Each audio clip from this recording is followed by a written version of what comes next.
Ya biasanya proses haji ini kita tidak menyadari pahala haji kita hilang. Kehilangan pahala kita biasanya itu yang tadi saya sebutkan, misalnya kita apa namanya berdebat, bicarakan orang, kekurangan orang dan segalanya kan gitu ya. Tentunya saran saya dalam perjalanan ini adalah lebih baik kita no comment no problem saja. Lebih baik kita diam kan gitu ya. Karena ini akan bersinggungan dengan yang lainnya. Seperti kita harus memahami satu kamar nanti kita ada berempat orang. Satu kamar berempat tentunya kita harus memahami siapa sahabat kita di kamar kan gitu. Apalagi nanti kalau kita bangun malam, biasa jam 2 malam kita udah bangun tuh. Jam 2 malam itu udah bangun, tentunya kita harus gantian juga kan di kamar mandi. Jangan sampai di kamar mandi itu kita sampai 1 jam kan gitu kan. Tentunya kita gitu. Jadi marilah kita saling memahami dan saling mengerti untuk itu. Di dalam kamar itu biasanya kita jam 2 itu udah bangun untuk melaksanakan sholat tahajud ke Masjidil Haram. Tentunya di sini kita harus mengurangi waktu kita di kamar mandi. Apabila ngerti lah untuk itu. Itu biasanya kasusnya di kamar mandi, di AC. Ada orang yang tidak kuat AC dan ada orang yang kuat AC kan gitu. Nah kita ini harus jalan tengah juga kan gitu. Dan untuk perokok itu nggak boleh sama sekali. Rokok itu nanti begitu ngerokok, itu nanti alarm akan bunyi. Atau itu akan turun itu. Jadi mohon untuk tidak merokok apabila ada bapak yang merokok ya gitu ya Pak ya.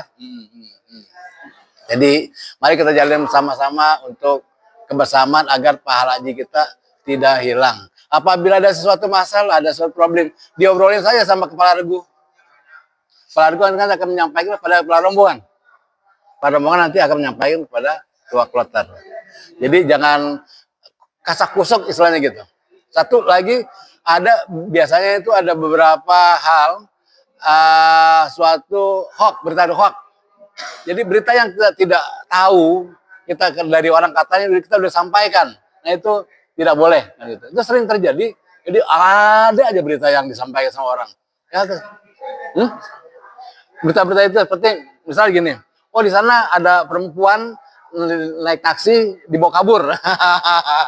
Itu. Jadi pada hoax kan gitu. Jadi bapak aja dulu naik baru ibunya. Ada peristiwa apa, peristiwa itu kurang benar, lebih baik untuk apa sih kan gitu. Jadi tabayun lah segala suatu persoalan. Itu biasanya gitu tuh. Ada perempuan dibawa taksi gitu. Nah, untuk itu kita harus memahami kamar dan segalanya. Nah, oke. Untuk pahala haji sekedar segitu, nanti apabila yang ingin ditanyakan silakan tanyakan. Sedangkan kita ini selanjutnya kita akan yang berikutnya adalah proses keberangkatan haji. Bapak Ibu tentunya sudah mendapatkan 2 lembar ini.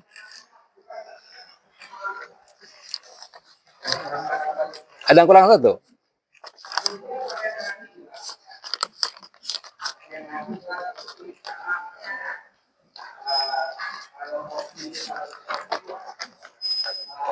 Ini kopi aja ya.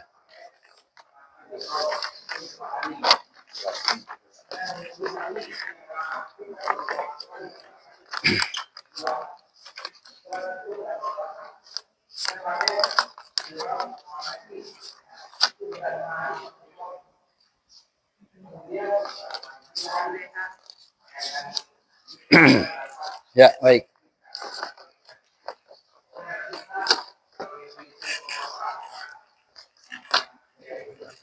Apaan?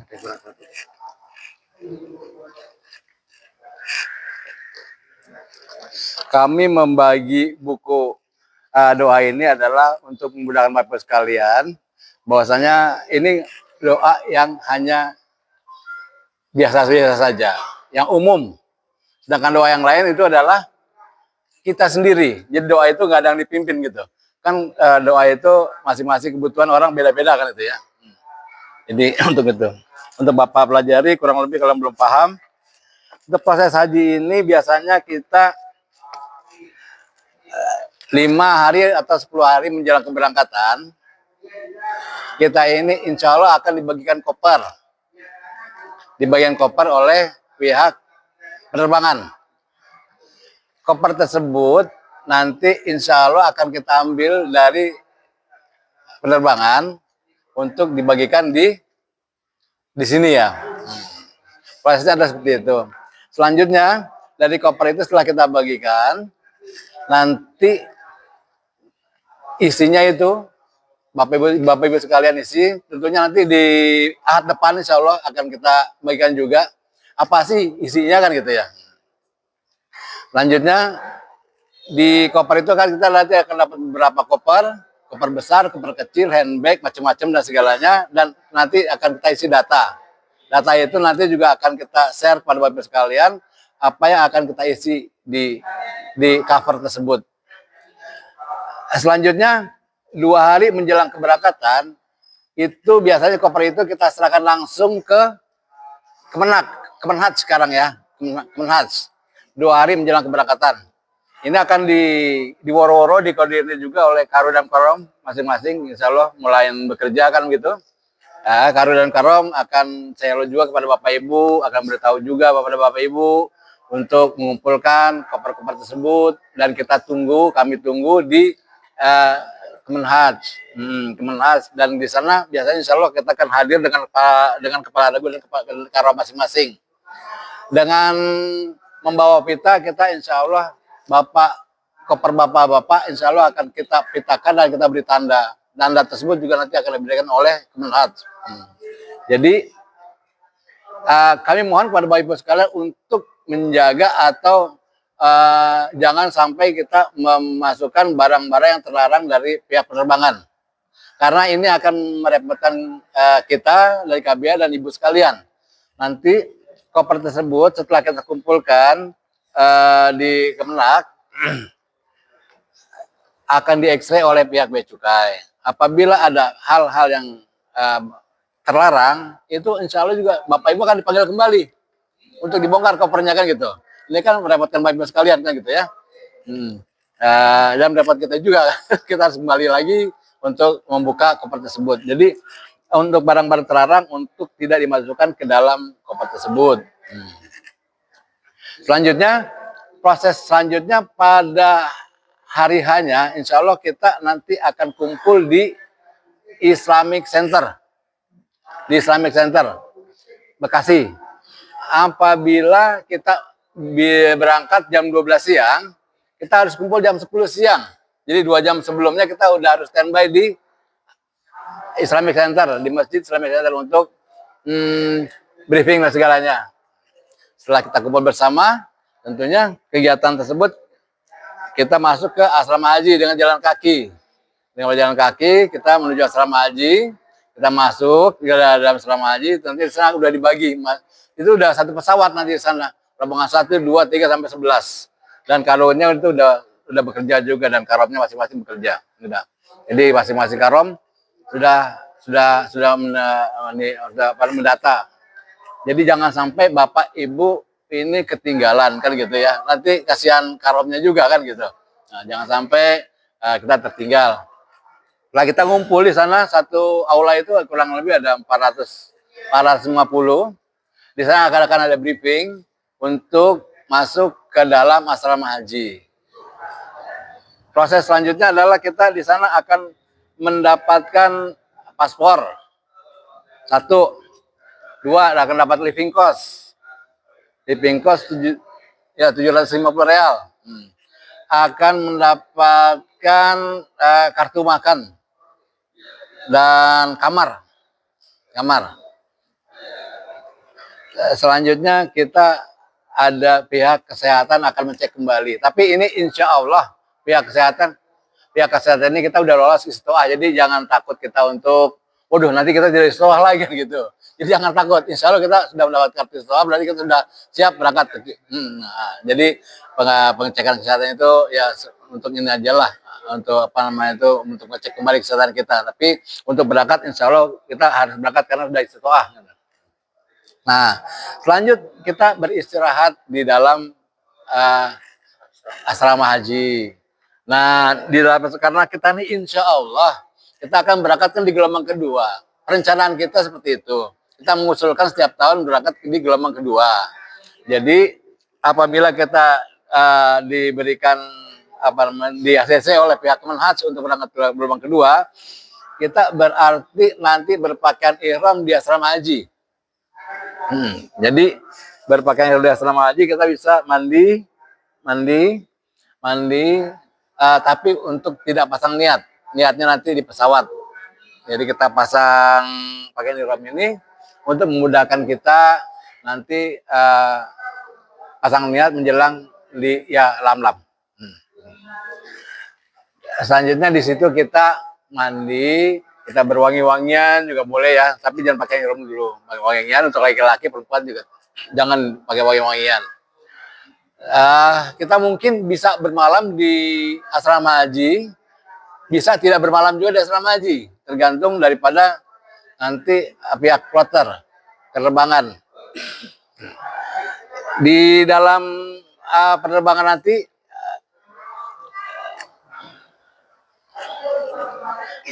di dalam ini kita sudah siap-siap untuk diatur oleh pihak Kemenhaj ya, Kemenhaj. Jadi kita jangan sampai lalai, maksudnya tidak on time dalam proses. Jadi misalnya kita disuruh jam 6, wah ntar aja gitu, nggak boleh. Nanti kalau itu nggak berangkat semua nanti. Jadi jangan kita ditunggu tapi kita menunggu nggak apa-apa. Nah proses selanjutnya adalah kita di asrama haji ini menuju ke bandara.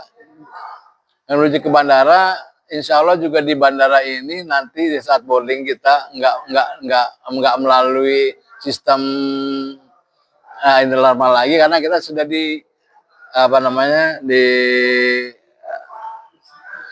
biometri sudah.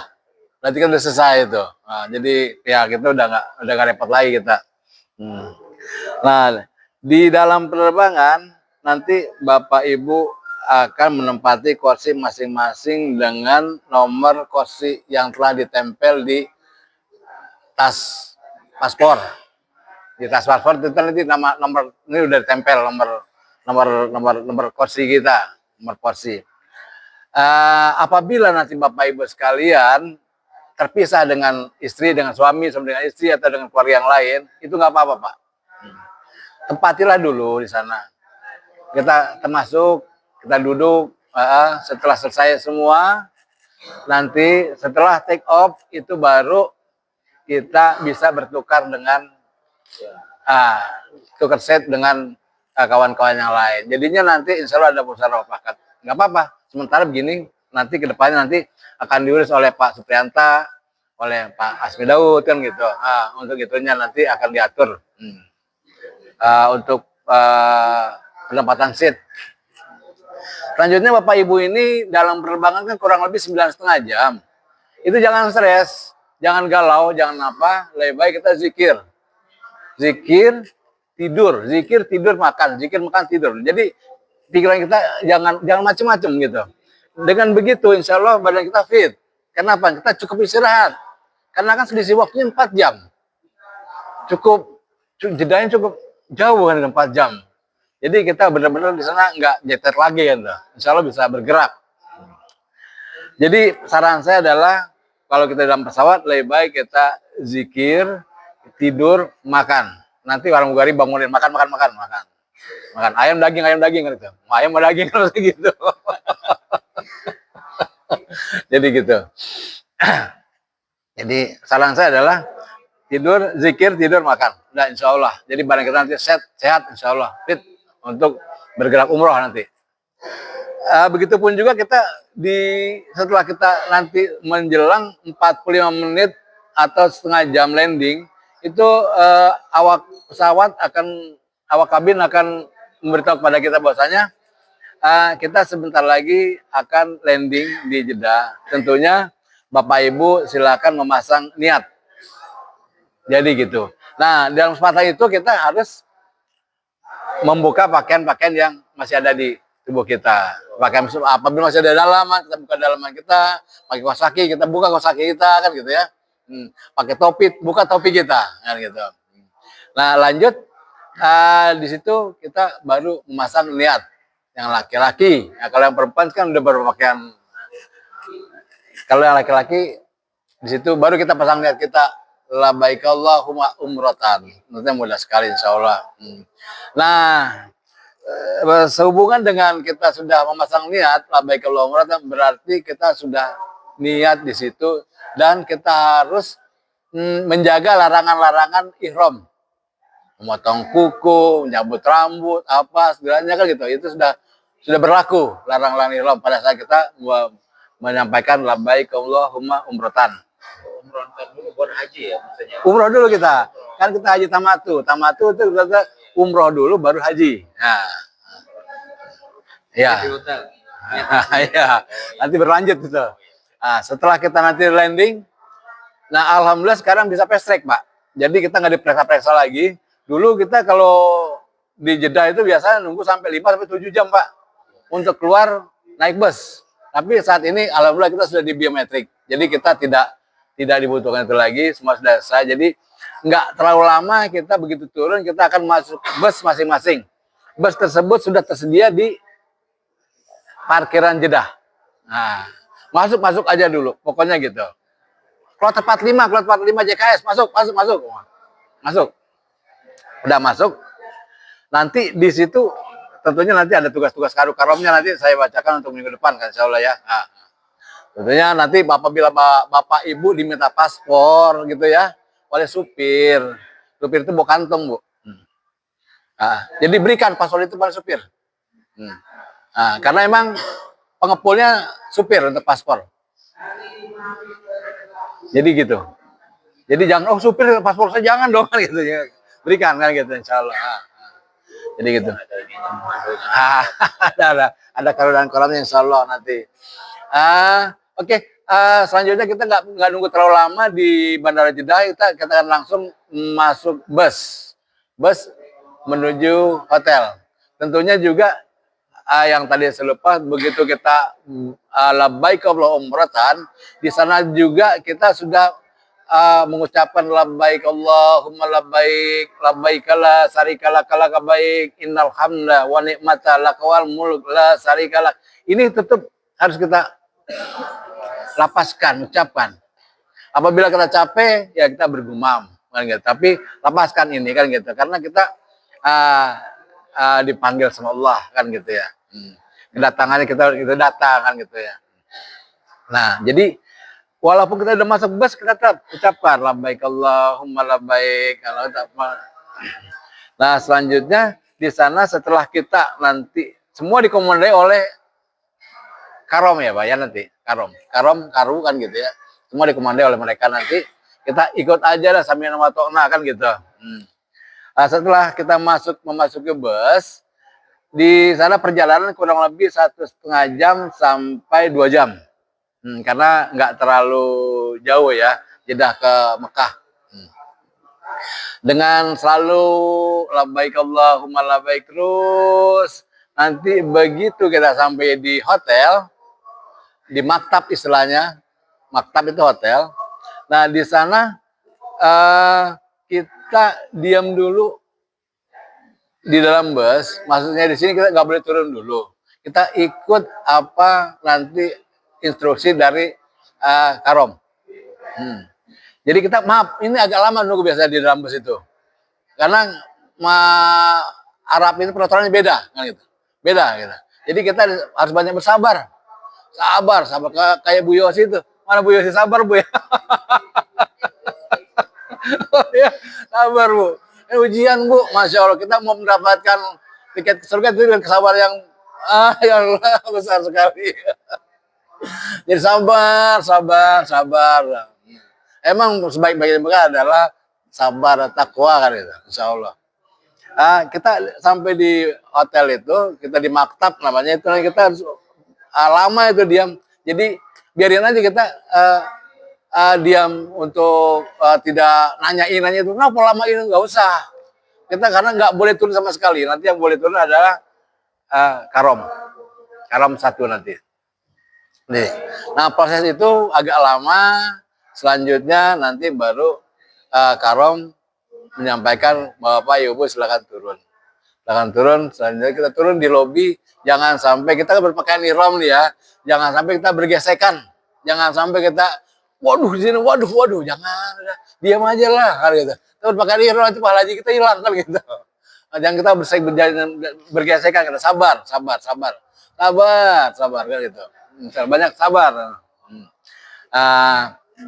Selanjutnya kita sampai di lobi, kita menunggu aja sudah. Dinikmatin dengan zikir kita aja, nikmatin aja. Nanti kan rasanya nikmat itu hati. Dan selanjutnya nanti pihak Karom akan dipanggil oleh muasasah. Muasasah itu akan memberikan kunci kepada Karom masing-masing. Jadi begitu nanti udah dapat kunci, nanti ibu juga hanya membawa handbag saja dari mobil ya, di dalam untuk di dalam lobi tersebut. Kalau masalah koper nanti ada pihak maktab, ada. Jadi yang handle ada. Nah, jadi jangan ribut masalah koper. Udah koper saya. Udah insya Allah nanti ada. Apabila ada sesuatu juga nanti bisa sampaikan karu dan karom. Jadi insya Allah koper Bapak Ibu tidak akan hilang. Walaupun nggak ketemu juga nanti akan ketemu sendiri nanti, insya Allah. Jadi jangan dijaga kalam kita begitu. Dari lobi ini kita nanti akan diberikan kunci masing-masing. Biasanya ini satu kamar berempat. Satu kamar berempat, nanti juga nama Bapak Ibu sekali biasanya sudah ada di hotel tersebut, pintu-pintu di pintu tersebut sudah ada. Si A, si B, si C, dia kan gitu, sudah ada masing-masing. Jadi dibagi nomor kamar. Di dalam kamar juga sudah ada nama-nama Bapak Ibu sekalian. Apabila ada yang kurang berkenan, udah masuk aja dulu. Mau di suite nanti suite aja belakang nggak apa-apa gitu. Jadi jangan sampai, waduh harusnya saya main ini kan gitu. Jangan.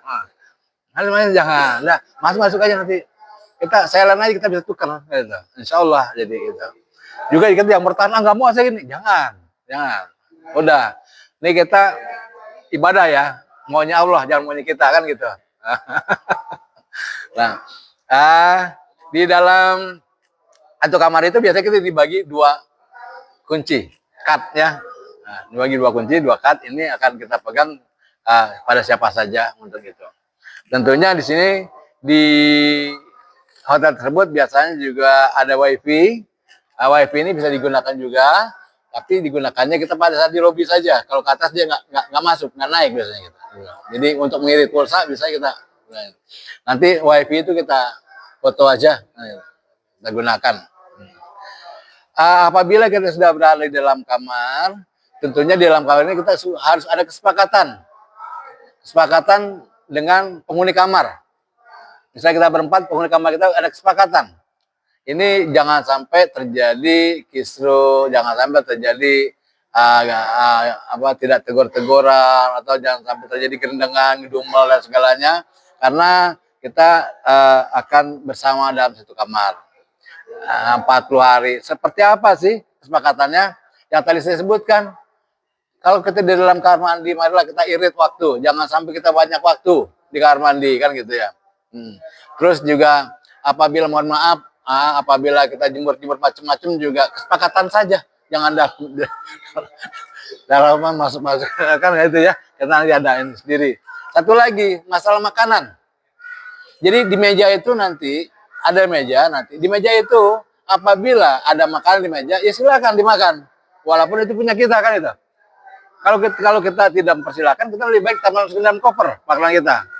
Kalau kita mau berbagi ya taruh di meja tersebut. Jadi apabila makanan sudah ada di meja, ya berarti makanan itu milik bersama. Jadi sah, halal untuk kita makan gitu.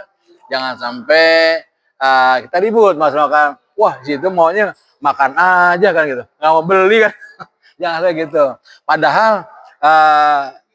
inilah kesempatan kita berbagi di Tanah Haram yang pahalanya luar biasa. Marilah kita akan saling memudahkan, saling memberi. Jadi jangan sampai kita bakhil gitu ya. Insya Allah. Jadi tapi apabila ada makanan kesukaan Bapak yang cuman sedikit, taruh aja di koper nggak apa-apa itu. Jadi apabila kita mau berbagi, taruh meja. Lebih baik lagi apa? Kita punya uang, ada makanan enak, bawa ke kamar, taruh di kamar kan gitu. Kalau meja kan kesempatan kita peluang emas kan, peluang emas untuk itu kan itu. Nah, kesepakatan itu adalah satu, masalah makanan, dua, masalah kamar mandi, tiga, masalah AC kan gitu ya. Jadi apabila ada yang nggak kuat dingin, ada mana kita berbagi juga tengah-tengah ambil kan gitu. Apa kesepakatannya bagaimana bagian Bapak Ibu nanti sekalian di kamar kan itu. Jadi jangan sampai di dalam kamar ini terjadi keributan atau kekurangan inian gitu. Ini sebaiknya itu. Terus apa namanya itu ada juga misalnya kesepakatan nanti tolong bangunin saya jam sekian, tolong bangunin saya jam sekian gitu ya. Jadi jangan sampai teman kita juga kita tinggal untuk sendiri di kamar, kita sudah apa namanya sudah berangkat ke Masjidil Haram. Itu proses di kamar ya. Tapi kesepakatan di kamar itu. Tapi setelah kita kembali ke lobi, naik ke kamar, kita di sana kan masih berpakaian ihram. Biasanya kita di situ kita beristirahat sejenak di kamar berpakaian ihram. Jangan sampai kita melanggar larang ihram seperti di kamar kita istirahat, narik selimut, itu nggak boleh. Atau di kamar kita lupa pakai topi kan gitu, itu tidak boleh. Atau kita motong kuku kayak itu. Yang biasanya sih itu yang terjadi misalnya kita narik selimut kan gitu. Nah itu nggak boleh, kan ada larangan ihram ya. Atau kita pakai topi, itu tidak boleh. Kita istirahat sejenak di hotel untuk kita mengadakan umroh. Untuk mengadakan umroh. Jadi kita tidak langsung, tapi kita biasanya istirahat dulu. Istirahat beberapa saat. Apabila waktunya tanggung, biasanya kita jalannya itu tengah malam. Atau kalau memang waktu masih panjang, kita pada isya kita. Jadi setelah isya ada dua waktu biasanya yang kita sepakati. Ada pada isya dan ada tengah malam.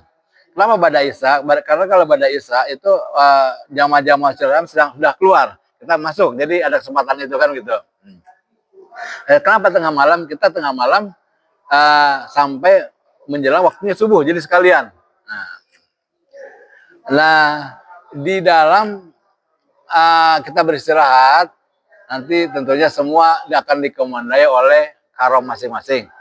Karom akan berbicara dengan karom masing-masing kan gitu. Jadi nomor telepon Bapak Ibu sekalian harus standby kan gitu.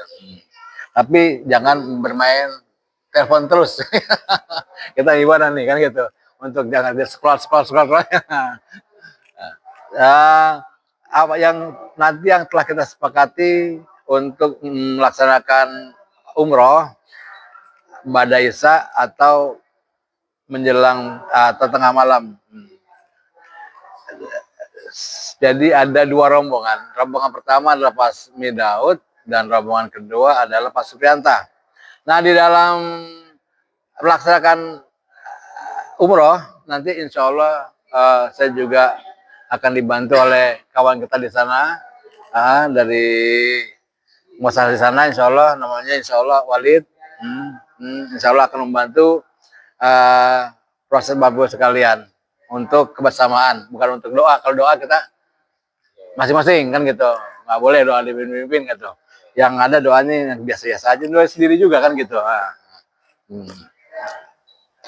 Nah di dalam pelaksanaan umroh ini kita akan berkumpul kesepakatan di lobi biasanya. Di lobi kita tunggu jam sekian. Gitu. Oke, jadi Bapak Ibu lebih baik menunggu daripada kita ditunggu kan gitu. Kalau kita ditunggu kita dikeselin orang kan gitu. Nah di dalam itu nanti setelah ada kebersamaan itu kita bisa jalan kaki kalau kita jaraknya dekat atau naik bus bila jaraknya agak jauh. Nah di dalam proses umroh ini kita melihat siapa yang lebih lambat itu yang kita buat. Jadi jangan siapa yang lebih cepat. Kenapa siapa yang lebih lambat? Karena kalau mau kita mencepat-cepatnya lambat kesian kan gitu, akan tertinggal. Tentunya kita melihat yang siapa yang lebih lambat itu yang kita pegang gitu. Jadi setelah kita sampai di Masjidil Haram, tentunya Bapak yang telah saya bagikan sekalian itu ada doa-doa kan gitu ya, doa yang umum, misalnya kita masuk masjid nanti ada bacanya, ya. Tentunya begitu melihat masuk masjid, tentunya di situ kita ada melihat Ka'bah, ada baca yang umum, bukan bukan nggak ada. Nah, tentunya ini harus apabila Bapak Ibu belum hafal, tentunya harus dihafal untuk bersamaan. Nah, sebelum kita melakukan umroh, kita masuk Masjidil Haram, nanti juga kita kumpul dulu. Kumpul apabila Bapak Ibu ada yang ingin ke hamam, ada kesepakatan untuk menunggu. Siapa nih yang mau pipis gitu, yang mau buang air besar? Siapa? Kita tunggu dulu. Istilahnya kata di sana hamam itu WC. Hamam. Jadi kita harus menunggu mereka dulu, biar nanti kasihan nanti apabila pada saat proses tawaf, aduh saya pipis dulu, nanti sedangkan dia belum pernah umroh, belum pernah haji, jadi bingung juga nanti akan kemana dia gitu. Jadi sebaiknya kita adalah nunggu untuk bersamaan. Nah, begitu kita masuk Masjidil Haram, kita melihat Ka'bah, kita baca doa. Setelah kita sampai di di Ka'bah, kita sampai di Hajar Aswad.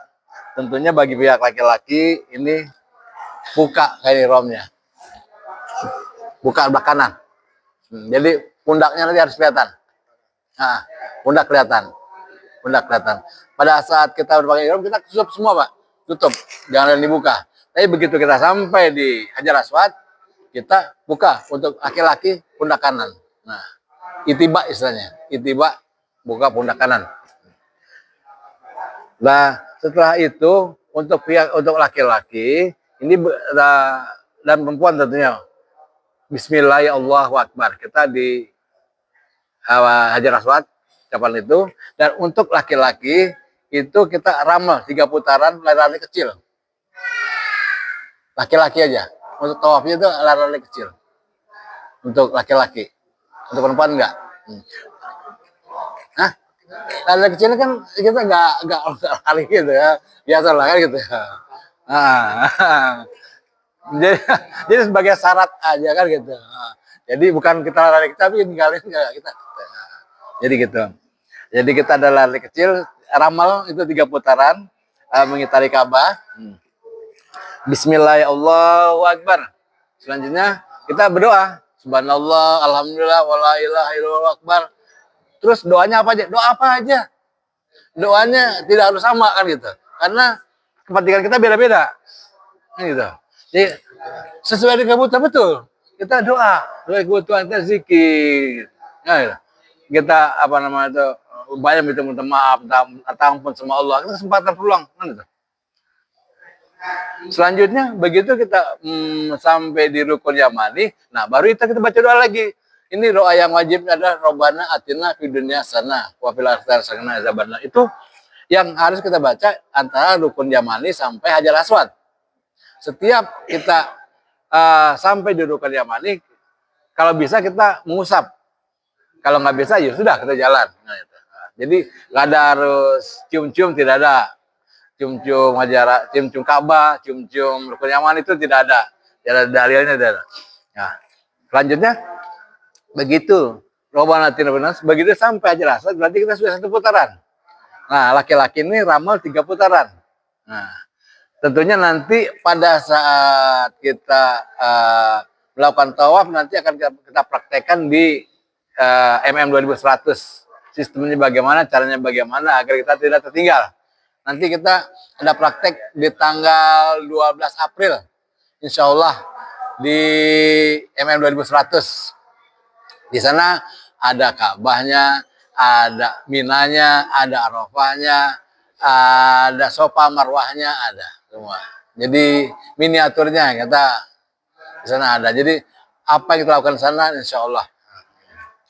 Nah selanjutnya setelah kita tawaf pertama, kedua dan ketiga untuk laki-laki ramal, untuk ibu-ibu biasa saja.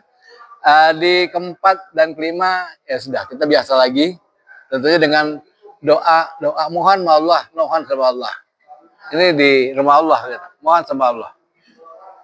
Nih saya ini mau nangis. Luar biasa kan itu, luar biasa tanah alam gitu. Rumah Allah yang luar biasa. Apa sih? Yang kita minta insya Allah Allah kabulkan. Insya Allah. Insya Allah Allah kabulkan. Jadi mintalah sama Allah dengan taubat nasuha. Ini dilakukan malah sebaiknya sebelum kita berangkat haji. Kita banyak-banyak sholat taubat nasuha, karena banyak kesalahan kita selama hidup kan gitu. Setiap hari juga kita banyak melakukan kesalahan kita. Banyak taubat nasuha. Biar kita bersih. Biar kita lebih baik. Allah hanya menerima yang baik-baik saja kan, tidak baik tidak diterima oleh Allah Subhanahu wa taala. Lanjut, setelah kita melakukan tawaf 7 putaran, ibu-ibu maupun bapak, lanjutnya kita menuju belakang makam Ibrahim. Apabila kita tidak bisa sampai atau tidak bisa sampai di belakang makam Ibrahim, di sekitar situ aja sudah merupakan makam Ibrahim. Wata gitu makam Ibrahim mushola, di sini juga ada wacana. Jadi setelah itu kita berkumpul sholat 2 rakaat di belakang makam Ibrahim. Jadi tapi tidak harus tepat di makam Ibrahim, tidak harus tepat. Seputar itu kita sholat 2 rakaat. Bacanya seperti sering diutarakan oleh Ustaz Hasim, bahwasanya cukup kulhu sama itu aja apa namanya, Al-Kafirun, kuliah Al-Kafirun. Jadi 2 itu aja. Setelah kita bareng-bareng menunaikan sholat 2 rakaat di makam Ibrahim, kita menuju air Zam-Zam. Sekitar kita itu banyak air Zam-Zam. Banyak air Zam-Zam. Kita menuju untuk diminum air Zam-Zam. Minum dengan tangan kanan dan berdiri. Kalau di hal-hal biasa kita nggak boleh minum berdiri, kan gitu. Tapi di situ dianjurkan adalah minum dengan tangan dan berdoa berdiri. Dituang aja, kan gitu. Nah, setelah kita balik selesai tawaf, nah kita menuju Bukit Sofa, nah, untuk sa'i. Tentunya kita semua ini ya, mohon maaf, kita harus berpatokan pada karom ya, karom dan karu tentunya gitu. Jadi jangan sampai kita melebar dan kita ikut adalah bukan nanti karom yang insya Allah yang memimpin Bapak Ibu sekalian dan karu untuk itunya. Begitu kita memasuki Bukit Sofa, kita baca inna sofa wal marwata min syairillah. Itu dan sini sudah ada tentunya kan itu ya. Kita melangkah abda'u bima bada'allahu bih kan gitu. Nah, kita naik ke Bukit Sofa. Naik ke Bukit Sofa bersama-sama. Nah, berdoa di atas Bukit Sofa menghadap Ka'bah.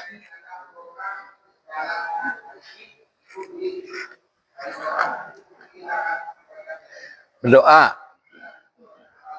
Allahu Akbar, Allahu Akbar, Allahu Akbar. Nanti kita praktekkan juga di sana ya, di MM 2100.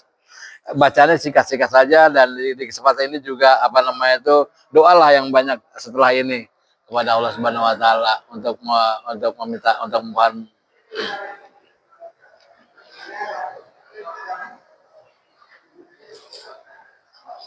istirahat ya.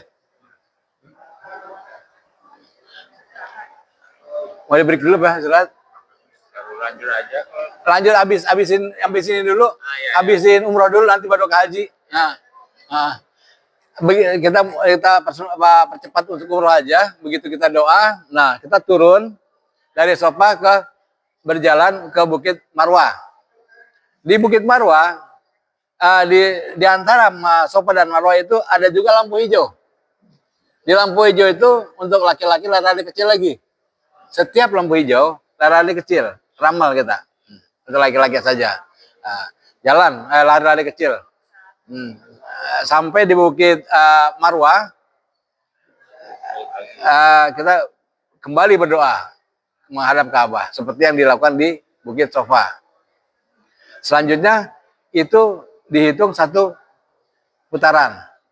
Nah, kita ini menjalankan 7 putaran. Jadi kita kembali lagi ke Sofa, kembali lagi ke Marwah selama 7 dan berakhir insya Allah di Bukit Marwah. Selesai. Nah, di Marwah kita setelah 7 putaran, kita tentunya diwajibkan untuk tahalul. Tahalul. Nah, tahalul kita di sana hanya menggunting rambut sedikit-sedikit saja. Nah, karena tahalul kita yang besar nanti untuk di haji. Nah, oke, setelah kita tahalul selesai, sholat subuh biasanya. Berarti sudah selesai rangkaian umroh kita. Singkat kalau umroh. Umroh itu kan hanya tawaf 7 putaran, saya 7 putaran udah selesai kan begitu. Singkat. Tentunya nanti yang agak ini di haji, agak berat. Tentunya juga selain itu kan bacaan-bacaannya harus dihafal untuk apa yang belum itu. Jadi rangkaian umrohnya udah selesai sampai di situ. Setelah tahalul selesai. Jadi kita pakaian ihram kita ini laki-laki ini udah dibuka, udah bebas. Jadi larangannya itu udah tidak ada lagi. Kita kembali ke hotel, maktab. Kayaknya seperti itu dulu deh. Kita istirahat dulu, nanti kita lanjut. Sebentar Pak, kalau Ya, bawaan larangan itu seperti gunting apa itu boleh nggak? nanti pihak penerbangan akan memberitahu Pak. Oh gitu. Larangan-larangan apa yang ada. Iya, iya. Kalau ada catatan-catatannya ada tanya. Iya. Ya nanti juga kita setelah ini ya kita tutup dulu lah. Oh, iya. Nanti setelah ini juga Iya, iya. setelah umroh selesai, hajinya mungkin belum dibahas. Ada diskusi silakan.